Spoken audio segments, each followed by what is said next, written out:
Welcome back to The Explainer. Okay, today we are unpacking something absolutely massive. I'm talking about a fundamental shift in the entire history of software. We are literally moving away from the traditional applications we've all been using for decades, and we're entering this brand new era of AI orchestration. It is a complete paradigm shift in how work actually gets done, and it's honestly just fascinating to see exactly how this transformation is unfolding in real time.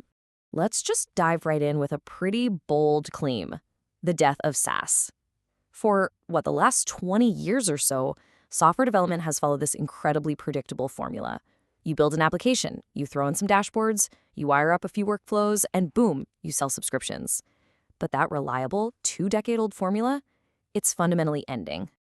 To really understand why, just think about your own daily workflow and the traditional SaaS tools you use. You've got your CRM systems, your ERPs, HR platforms, marketing tools, analytics. The list goes on. Basically, every single business process turned into its own isolated little application. And what did that mean for you? It meant that you, the human, had to manually operate every single one of them. You're logging in, you're navigating endless menus, searching through dashboards, and clicking through workflows. You are literally the glue holding all these systems together. Which brings us to a really crucial question. Why are these interfaces suddenly disappearing? Well, AI is completely flipping the model because of a very simple, undeniable truth about human behavior. Users absolutely do not want more dashboards. They don't want to learn yet another interface. What they actually want are outcomes. They just want the work done.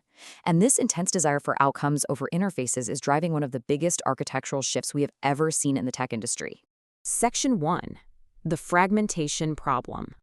Modern enterprises aren't just using a handful of tools anymore. They're juggling dozens, sometimes even hundreds of SaaS applications all at once. It's kind of the modern tragedy of having 50 tabs open just to complete a single task. When you have your data and your processes scattered across 100 different platforms, your employees are spending an enormous amount of time just switching between systems, searching for context, copying and pasting information, and manually trying to coordinate operations. It's incredibly inefficient. Section 2. Enter AI orchestration. This shift completely changes the game. In the old application-centric world, software was basically a workflow container. It just sat there, requiring manual human clicks to actually do anything. But with AI-native orchestration systems, the software is merely an execution substrate. It's just the underlying environment where intelligent workflows operate autonomously to get the job done. To actually visualize this in action, imagine just giving this exact prompt. Prepare a quarterly customer retention analysis and recommend actions. In a traditional setup, you're opening up your CRM, you're exporting analytics, you're cross-referencing support tickets in a totally different app, and then you're building out a massive spreadsheet. But in this new era, you are increasingly interacting with pure intent. You're simply stating your goal, and that's it. Instead of you doing all that manual labor, the AI native system takes your intent and autonomously executes the steps.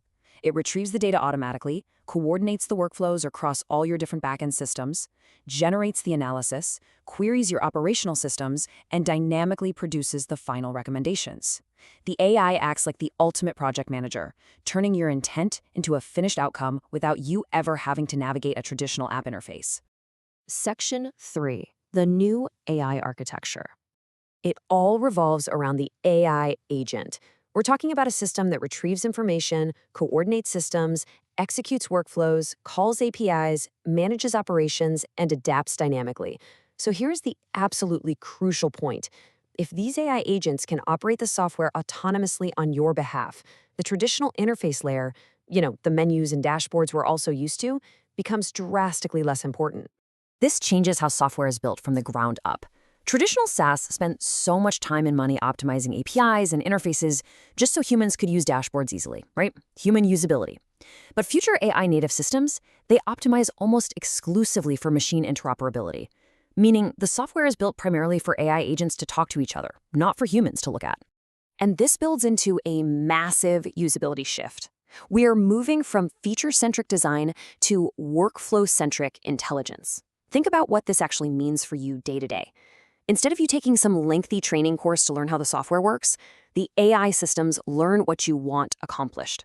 You don't adapt to the software anymore. The software literally adapts to your goals. Of course, for any of this to actually work, the AI needs context. Traditional SaaS kept all our data trapped in rigid silos. Your CRM data definitely didn't talk to your finance data. But these new AI architectures use foundational memory systems. We're talking vector databases, RAG systems, knowledge graphs, and memory orchestration layers to unify organizational context. Through semantic retrieval, the AI can instantly understand the complex relationships across your entire business.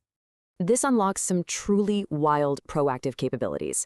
Let's say a supply chain disruption hits. A legacy SaaS system, it just flashes a red alert on some dashboard and waits for a human to come fix it. But an adaptive AI-native workflow will autonomously analyze the risk, coordinate with suppliers, simulate alternatives, and actually execute operational intelligence orchestration in real time. But okay, let's be real for a second. What happens when things actually go wrong? Because they definitely will. When you take the human out of the direct clicking process and an autonomous workflow produces a bad outcome, you have to play detective. Why did it fail? Was the semantic retrieval incorrect? Did the memory contain stale information? Or did an AI agent just misuse a tool? Because of all this underlying complexity, organizations are going to need entirely new AI-native observability infrastructure. They'll need deep tools to monitor retrieval accuracy, verify memory freshness, audit orchestration steps, and track exactly how agents are using back-end APIs. Debugging is totally shifting from looking at user error to analyzing autonomous agent behavior. Section 4. The Future Software Economy. When you break down this new software stack, you've got LLMs handling the reasoning, agents doing the execution, memory systems holding organizational context, retrieval systems for grounding, workflow graphs for orchestration, and the AI OS for overall coordination.